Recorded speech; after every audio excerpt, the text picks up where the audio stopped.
तो चलिए आज हम चतुर्भुज स्टार्ट करेंगे। तो चतुर्भुज से स्पष्ट है कि चार भुजाओं से घिरे क्षेत्र को चतुर्भुज कहते हैं। तो इसमें ज़्यादा टाइम पास ना करते हुए हम डायरेक्ट इसकी प्रॉपर्टी स्टार्ट करते हैं। तो देखो, चतुर्भुज के अगर मान लीजिए कोई सिंपल सा हमें चतुर्भुज दिया हो, ये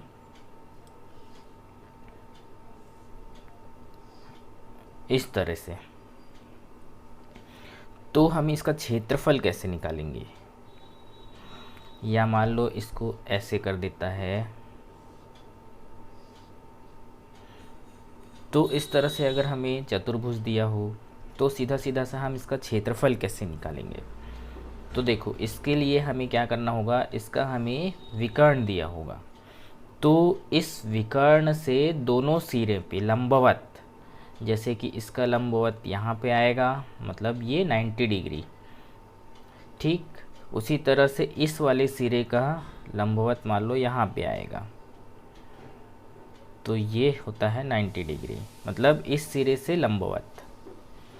तो ये हमारा क्या है, विकर्ण है। मान लो ये त्रिभुज ए बी सी और डी, तो बी और डी जो हमारा क्या है, विकर्ण है। तो इस विकर्ण से दोनों देख सकते हैं, इस साइड के शीर्ष से लंबवत और इस तरफ से, तो ये क्या बन गया हमारा, देख सकते हैं, दो त्रिभुज, एक यहाँ से यहाँ तक इस तरह से और एक इधर वाला त्रिभुज। तो इस तरह से दो त्रिभुज के हम आसानी से क्षेत्रफल निकाल सकते हैं। फिर उन दोनों त्रिभुजों को जोड़ देंगे, जो जिससे हमारा क्या निकल जाएगा, इसका क्षेत्रफल। तो ये H1 है और ये H2 है मान लेते हैं। तो इसका क्षेत्रफल क्या हो जाएगा, तो त्रिभुज ए बी डी का क्षेत्रफल प्लस बी सी डी का क्षेत्रफल। तो दोनों त्रिभुज का क्षेत्रफल, तो त्रिभुज का क्षेत्रफल पता है, हमने पिछली क्लास पे देख चुका है, आधार गुणित ऊंचाई, ठीक है। तो क्या हो जाएगा, 1/2 गुणित आधार कितना है, बी डी, और ऊंचाई कितनी है, H1 इस त्रिभुज के लिए। उसी तरह से इस त्रिभुज के लिए क्या हो जाएगा, 1/2, आधार तो सेम रहेगा, बी डी इंटू ये H2, ठीक है।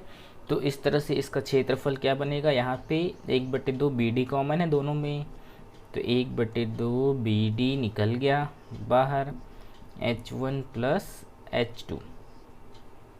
तो ये इस पूरे चतुर्भुज का क्षेत्रफल होगा, ठीक है। तो इस तरह से ये चतुर्भुज का क्षेत्रफल निकाला जाता है। प्लस कोई भी चतुर्भुज हुआ तो उसके,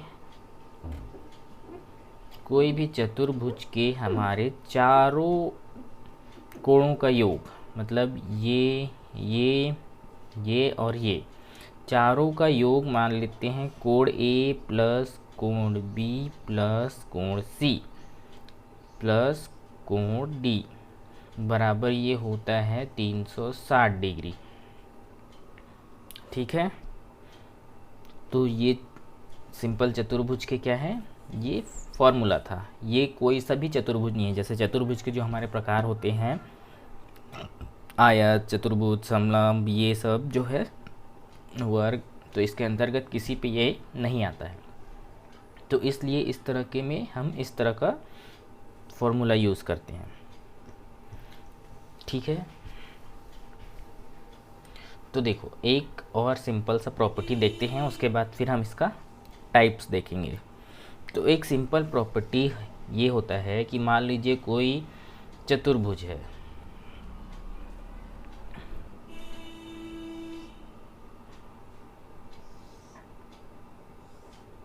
इस तरह से। तो ये चतुर्भुज अगर मान लो किसी वृत्त के परिधि को स्पर्श करता हो, इस तरह से, ठीक है। तो ये वृत्त का केंद्र, तो इसकी ये परिधि को स्पर्श अगर करता है, ए बी सी डी, ये केंद्र को मान लेते हैं O।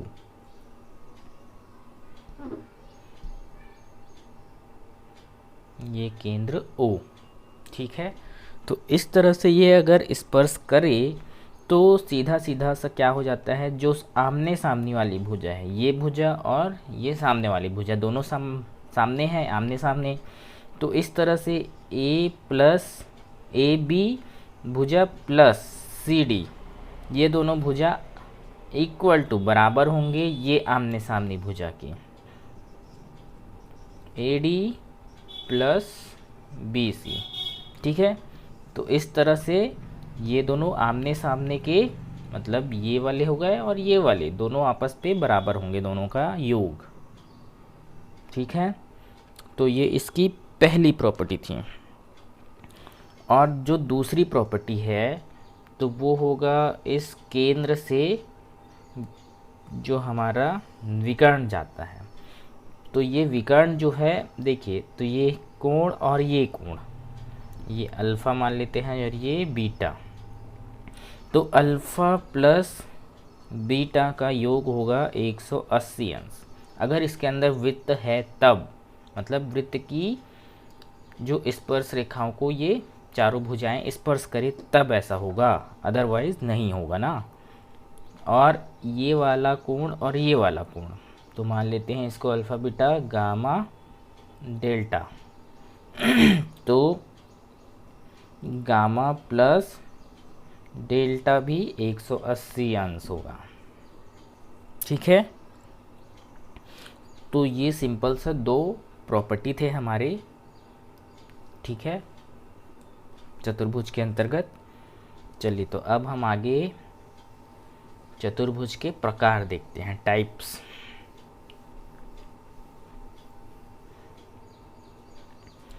तो चतुर्भुज के जो हमारे टाइप हैं, तो टाइप आपको सबको पता होगा कौन कौन से होते हैं।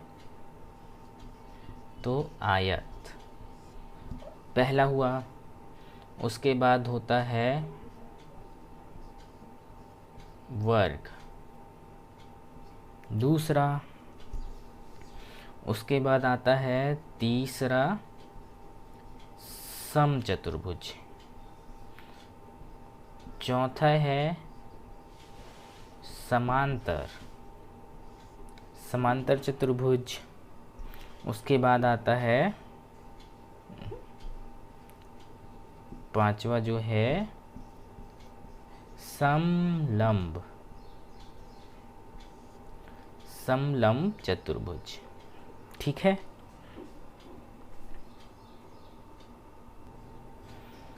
तो देखो सारे के सारे किस टाइप के होते हैं, तो देखो जो आयत होता है वो सिंपल होता है, इस तरह से इसको आमने सामने की भुजा बराबर होती है। और वर्ग होता है इस तरह से जिसकी चारों भुजाएं बराबर होती हैं। समचतुर्भुज होता है वर्ग की तरह ही होता है, पर ये इस तरह से इसकी चारों भुजाएं बराबर होती हैं, लेकिन इसके चारों कोण बराबर नहीं होते हैं। समांतर चतुर्भुज जो होती है वो भी समचतुर्भुज की तरह होती है, पर इसके चारों भुजाएं बराबर नहीं होती, इसके दो सामने की भुजाएं बराबर होती हैं, बस इस तरह से। ये आयत की तरह होता है और ये वर्ग की तरह। और जो समलंब चतुर्भुज होता है तो ये हमारा होता है इस तरह से,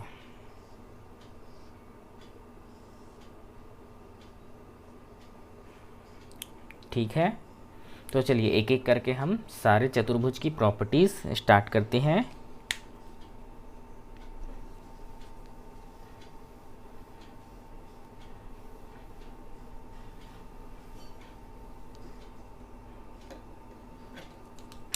तो सबसे पहला जो है वो है आयत। तो देखो,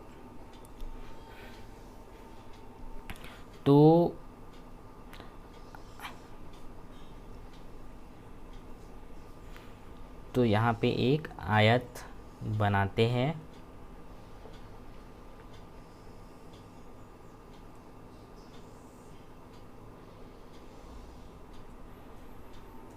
तो देखो मान लेते हैं ये हमारा आयत है जिसकी भुजा ए बी सी डी, ठीक है।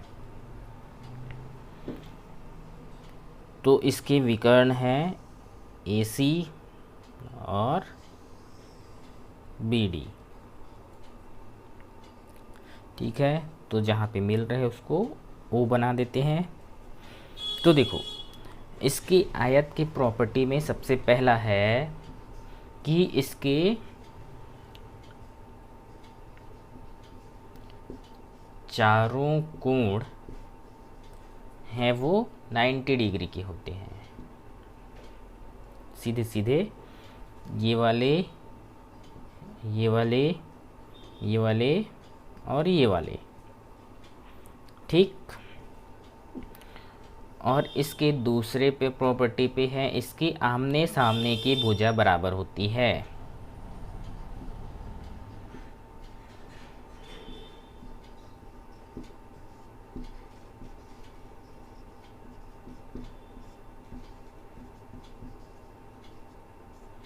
आमने सामने की भुजा बराबर होती है और इसके दोनों विकर्ण बराबर होते हैं। तीसरा, विकर्ण बराबर होते हैं, लेकिन जो विकर्ण है ये दोनों एक दूसरे को 90 अंश पर नहीं काटते ना, 90 अंश पर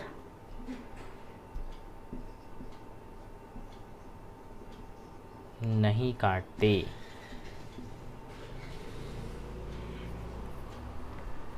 ठीक है। अब जो आयत का परिमाप होता है, परिमाप क्या होता है?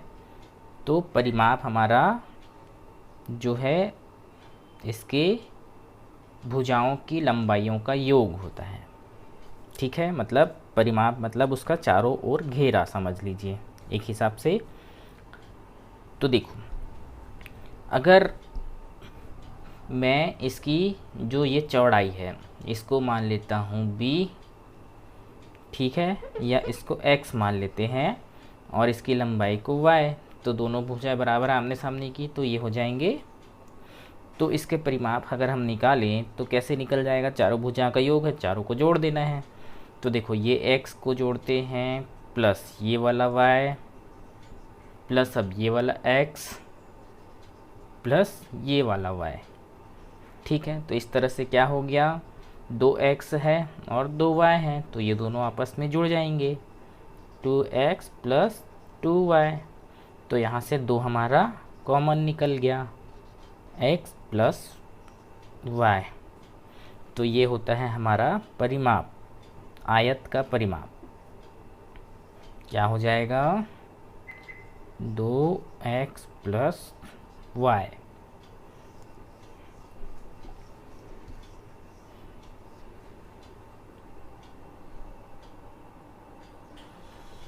अब इसका क्षेत्रफल निकालते हैं, पांचवा क्षेत्रफल। तो देखो क्षेत्रफल क्या होगा? तो क्षेत्रफल हमारा होता है लंबाई गुणित चौड़ाई, ठीक है। तो लंबाई क्या है इसका? y और चौड़ाई क्या है? x, सीधा सीधा। तो ये हमारा क्षेत्रफल निकल गया,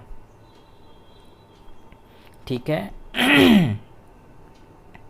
तो इस तरह से इसका क्षेत्रफल निकालते हैं।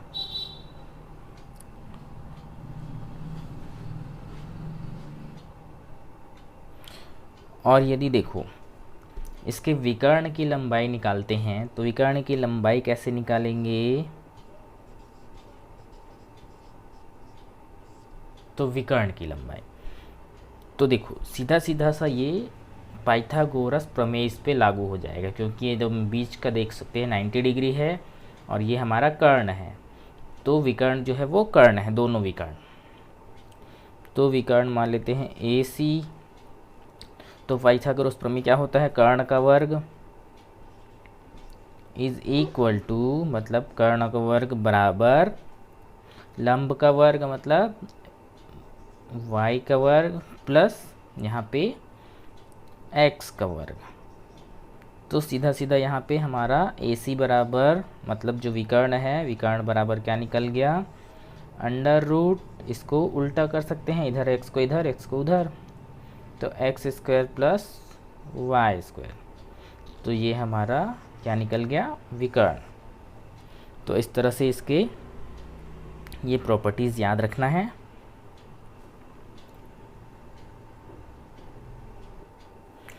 तो आगे इसके और एक दो प्रॉपर्टीज़ जो हैं तो उनको देख लेते हैं।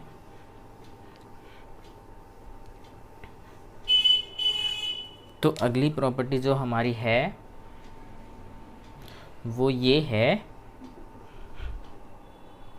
कि जो देख सकते हैं यहाँ पे विकर्ण से काटने के बाद ये कितने सारे त्रिभुज बन रहे हैं। मान लो ये पहला त्रिभुज, ये दूसरा, ये तीसरा, ये चौथा, तो इसमें हमारे 4 त्रिभुज बन रहे हैं। तो जो चारों त्रिभुज का क्षेत्रफल है,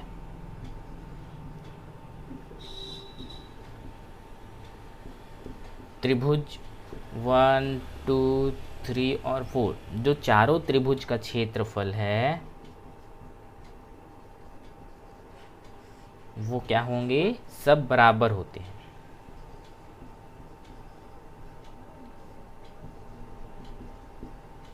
बराबर होते हैं, ठीक है। तो कोई सा भी त्रिभुज का क्षेत्रफल इसमें अलग या बड़ा नहीं होगा या छोटा नहीं होगा, ठीक है।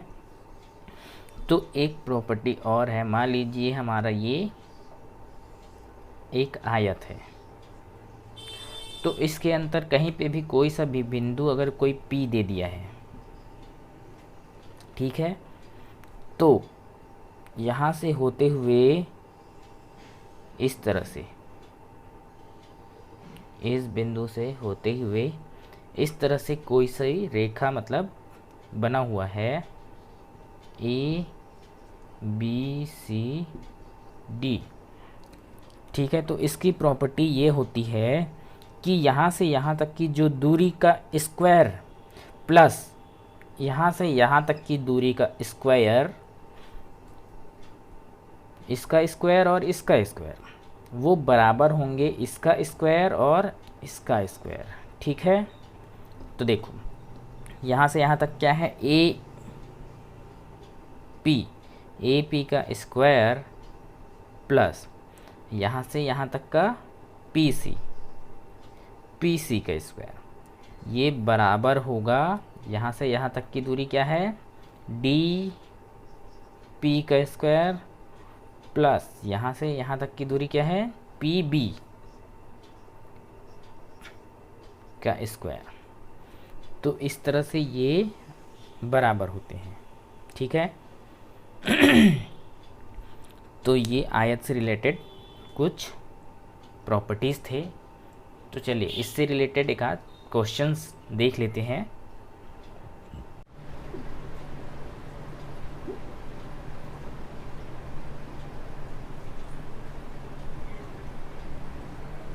तो देखो इस प्रश्न में दिया हुआ है कि ABCD जो है एक आयत है, भुजा AB व AD पर क्रमशः P व Q इस प्रकार है कि त्रिभुज PAQ, CDQ और PBC के क्षेत्रफल बराबर हैं। यदि BP की लंबाई हमें 2 सेंटीमीटर दी है तो AP की लंबाई क्या होगी, ये हमें ज्ञात करना है। तो देखो हम यहाँ पे एक आयत बना लेते हैं। तो ये आयत बन गया ABCD। अब क्या बोला है, AB व AD पर क्रमशः P और Q बिंदु हैं। तो AB पर एक P बना लेते हैं और AD पर Q बना लेते हैं।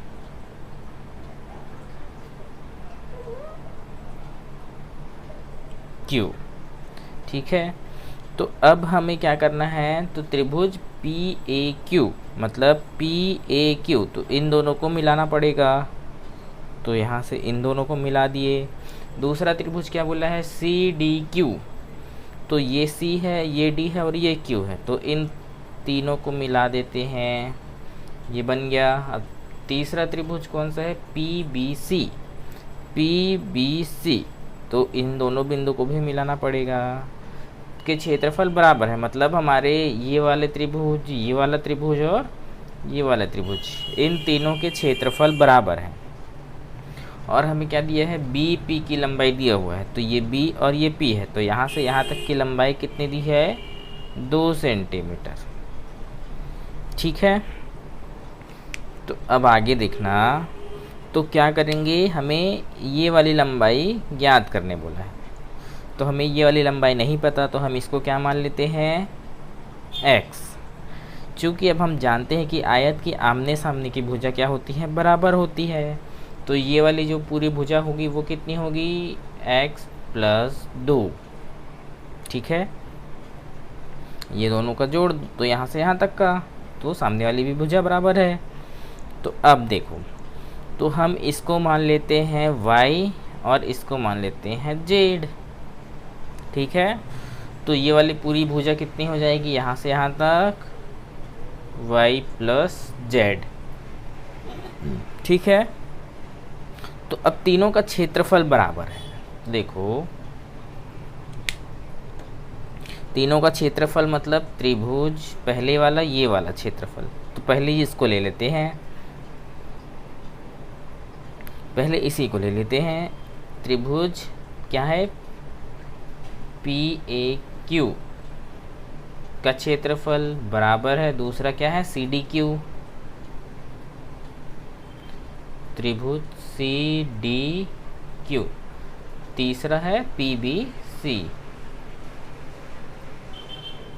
तीनों का क्षेत्रफल बराबर है, तो त्रिभुज का क्षेत्रफल क्या होता है, 1/2 आधार गुणित ऊंचाई। तो देखो, आयत है मतलब ये 90 डिग्री का है, तो सीधा सीधा ये हमारा आधार हो जाएगा और ये इसकी ऊंचाई हो जाएगी। इसी तरह इसके लिए ये आधार और ये इसकी ऊंचाई, और इसी लिए इसके लिए ये आधार और ये इसकी ऊंचाई। ठीक है, तो देखो तीनों के लिए हमारा पहला पी ए क्यू, इसके लिए आधार क्या है, x, 1/2 इंटू x इंटू ऊँचाई है y, ये बराबर सी डी क्यू, तो इसके लिए क्या होगा, x + 2, 1/2 into x + 2 into z बराबर। अब इसके लिए तो 1/2 इंटू आधार कितना है, 2 सेंटीमीटर, इंटू ऊंचाई क्या है, y + z। ठीक है, तो ये निकल गया। तो अब हम क्या करेंगे, तो सब में 1/2 1/2 1/2 है, तो 1/2 को हम काट सकते हैं, तो यहाँ पे क्या बचेगा, x y बराबर, यहाँ क्या बचेगा, ये z का अंदर मल्टीप्लाई कर देते हैं, तो x z + 2z। इसी तरह से यहाँ पे हम इस 2 का मल्टीप्लाई कर देंगे, 2y + 2z। ठीक है, तो अब हमारे पास 3 क्या मिल गए, इक्वेशन मिल गए, तो हम दो इक्वेशन लेके इसको सॉल्व कर सकते हैं। तो देखो, पहले हम इन दोनों इक्वेशन को लेते हैं, तो यहाँ से देखिएगा, तो देखिए दोनों में 2z और 2z है, 2z 2z, तो ये z को अगर मैं इधर ट्रांसफ़र कर दूँ तो ये z आपस में कट जाएंगे। ठीक है, तो देखो xz = ये 2z को ट्रांसफ़र कर देते हैं, 2y + 2z - 2z, तो ये z कैंसिल, तो इसको हटा दो। ठीक है, तो अब यहाँ से हम z की वैल्यू निकाल लेते हैं, तो ये वाले z इज इक्वल टू क्या हो जाएगा 2y/x। तो हमारा z बराबर क्या निकल गया 2y/x। तो इसको मैं यहाँ पे साइड पे लिख देता हूँ z बराबर 2y/x। ठीक है, तो इसको मिटा देते हैं।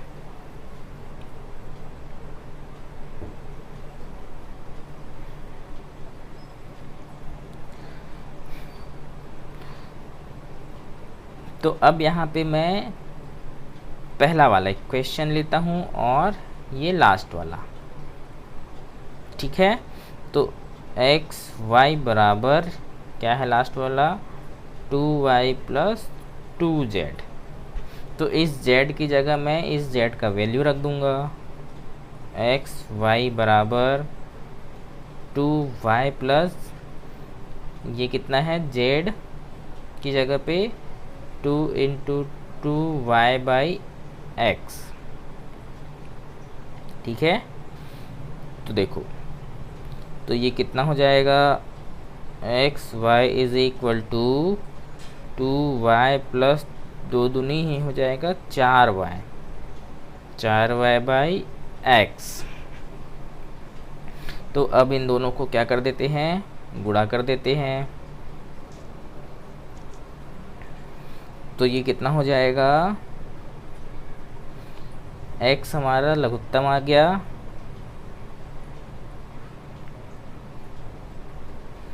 और यहाँ से देखिएगा 2y, यहाँ पे नीचे कुछ नहीं है, एक है तो एक का इसमें भाग देंगे तो लघुत्तम निकाल के आपको बन जाता होगा। तो यहाँ पे हो जाएगा x प्लस ये 4 होगा 4y। ठीक है, तो बराबर में हमारा क्या है ये x y है, तो ये लाइन में मिटा देता हूँ। तो ये डायरेक्ट हमारा बराबर हो जाएगा 2xy plus 4y divided by x। ठीक है, तो अब यहाँ से जो देख सकते हैं दोनों से y कॉमन है, तो y को हम बाहर निकाल सकते हैं। तो y को बाहर निकाल लेते हैं, तो अंदर क्या बचेगा 2x plus 4 divided by x। ठीक है, तो अब देखिएगा ये एक y और एक y कट गया, तो यहाँ पे देखिए तो x बराबर क्या बचा हमारे पास 2x plus 4 divided by x। तो देखो इस x को मैं इधर ट्रांसफ़र कर देता हूँ।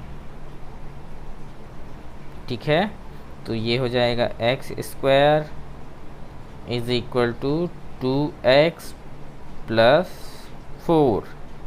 तो अब इन दोनों को हम इधर ले आते हैं, तो x² माइनस 2x प्लस 4। तो ये इक्वेशन मिल गया।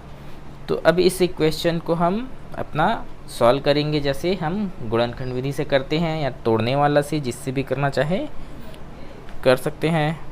तो देखो अरे यहाँ पे ये इधर जाएगा तो ये भी माइनस और ये भी माइनस होगा ना। तो इसे सॉल्व करेंगे तो हमारे पास जो फॉर्मूला है वो क्या होता है,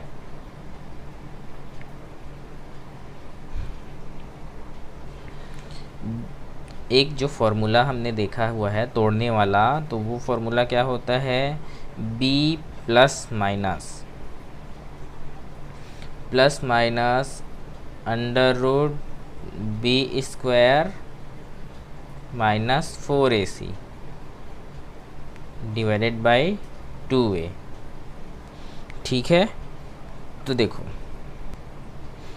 तो यहाँ पे माइनस b होता है, minus b plus minus under root b² minus 4ac divided by 2a। तो यहाँ पे देखो b बराबर कितना है -2 है, तो माइनस और -2 प्लस माइनस अंडर रूट -2 का स्क्वायर कर देंगे, तो यहाँ पे क्या हो जाएगा 4 माइनस ये वाला 4 ए की जगह पे क्या है 1 है, इंटू 1 इंटू सी की जगह क्या है -4 डिवाइडेड बाई 2a, ए की जगह पे क्या है 1। ठीक है, तो इधर मैं मिटा देता हूँ।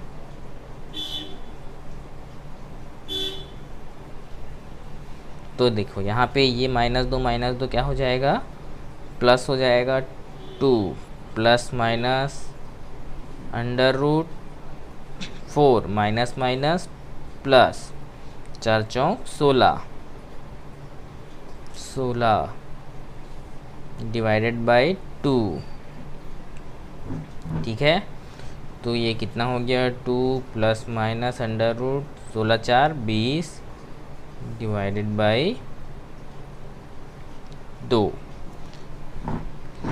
तो अब इस 2 को तोड़ सकते हैं, तो इसको कैसे तोड़ेंगे, तो ये कितना होता है 4 पंचे 20, तो 4 से हमारा 2 अंडर रूट बाहर निकल जाएगा। कैसे देखिए, इसको मैं तोड़ देता हूँ 4 इंटू 5 पे, तो अंडर रूट ये कितना होता है 2 इंटू 2 इंटू 5, तो ये दोनों 2 ठुक है तो एक बाहर निकल जाएगा, तो क्या हो जाएगा 2 अंडर रूट 5। तो इसकी जगह पे हम क्या लिख सकते हैं 2 अंडर रूट 5। तो यहाँ पे मैं वही लिख देता हूँ 2 plus minus 2 under root 5 divided by 2। तो सब में 2 2 है तो कैंसिल, तो क्या बचेगा 1 प्लस माइनस अंडर रूट 5। तो ये हमारा इसका आंसर होगा। ठीक है, तो इस तरह से इसको सॉल्व करते हैं। तो ये क्वेश्चन जनरली इतना लंबा क्वेश्चन नहीं आता, पर ये हम तरीका जानने के लिए कैसे सॉल्व करते हैं तो इसके लिए आवश्यक था। ठीक है।